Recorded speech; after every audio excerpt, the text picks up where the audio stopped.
गांव के किनारे पर एक पुराना पीपल का पेड़ था।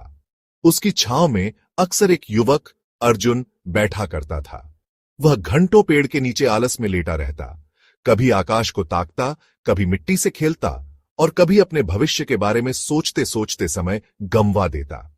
उसके पिता अक्सर पास से गुजरते और झुंझलाकर कहते, अर्जुन, जिंदगी आलस से नहीं चलती, समय सोने से भी कीमती है और तू इसे यूं ही गंवा रहा है। बेटा, दिन रात यूं बैठे रहने से कुछ नहीं मिलेगा।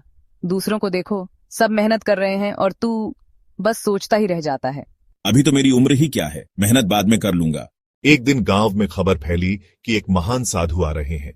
लोग कहते थे कि वह साधु जिसने भी उनसे शिक्षा ली, उसका जीवन बदल गया। अर्जुन भी भीड़ के साथ सभा में पहुंच गया।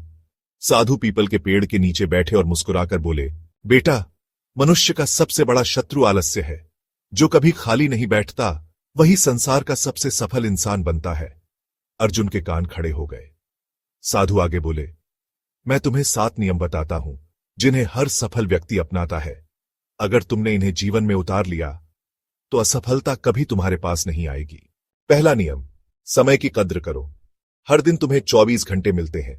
अगर तुम इन्हें यूं ही गंवा दोगे तो ये कभी लौटकर नहीं आएंगे। घड़ी की सुइयां रुकती नहीं, फिर तुम क्यों रुकते हो? अर्जुन ने सोचा, सच है, मैं तो सुबह से शाम तक खाली बैठा रह जाता हूं।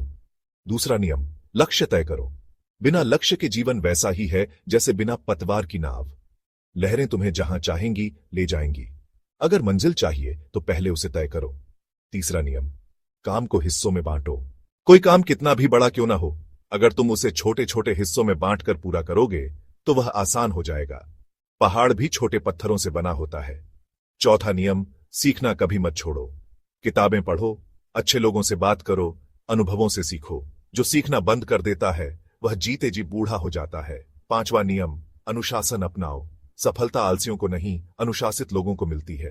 हर दिन सही समय पर काम करने की आदत डालो, यही तुम्हारा हथियार है। छठा नियम, असफलता को गुरु मानो। जब हारो तो मत सोचो कि सब खत्म हो गया। हार तो यह संकेत है कि तुम्हें और मेहनत करनी है। हर असफलता तुम्हें और मजबूत बनाएगी। सातवां नियम, सकारात्मक सोच रखो। अगर मन में डर, शक और नकारात्मकता है तो तुम कभी आगे नहीं बढ़ पाओगे। विश्वास रखो कि तुम कर सकते हो, यही सोच तुम्हें मंजिल तक ले जाएगी। सभा खत्म हुई तो लोग साधु को प्रणाम करके चले गए, लेकिन अर्जुन वहीं बैठा रहा, गहरी सोच में डूबा। मैंने अपनी जिंदगी बर्बाद कर दी, लेकिन अब नहीं। आज से मैं भी इन 7 नियमों को अपनाऊंगा। अगले ही दिन उसने अपनी आदतें बदलनी शुरू कर दी। सुबह सूरज निकलने से पहले उठना, दिन का लक्ष्य लिखना और छोटे छोटे काम पूरे करना। उसके दोस्त चौंक गए। एक ने पूछा, अरे अर्जुन, तू तो हर वक्त पेड़ के नीचे बैठा करता था, अचानक इतना बदल कैसे गया? मैंने समझ लिया है कि खाली बैठना ही मेरी सबसे बड़ी दुश्मनी थी। अब हर पल का उपयोग करूंगा। धीरे धीरे उसका आत्मविश्वास बढ़ने लगा। जहां लोग उसे पहले आलसी कहते थे, अब वही उसकी मेहनत की मिसाल देने लगे। उसने पढ़ाई में अच्छा किया, काम में आगे बढ़ा और कुछ सालों में गांव का सबसे सफल और सम्मानित युवक बन गया। जब कोई उससे उसकी सफलता का राज पूछता तो वह हमेशा यही कहता, सफलता के 7 नियम मैंने एक साधु से सीखे थे और उनमें सबसे बड़ा नियम यही है, कभी खाली मत बैठो, हर पल का उपयोग करो। यही सफलता का असली रहस्य है। और दोस्तों, अगर यह कहानी आपको प्रेरणादायक लगी हो तो हमारे चैनल को सब्सक्राइब जरूर कीजिए, क्योंकि अगली कहानियां और भी गहरी सीख लेकर आएंगी।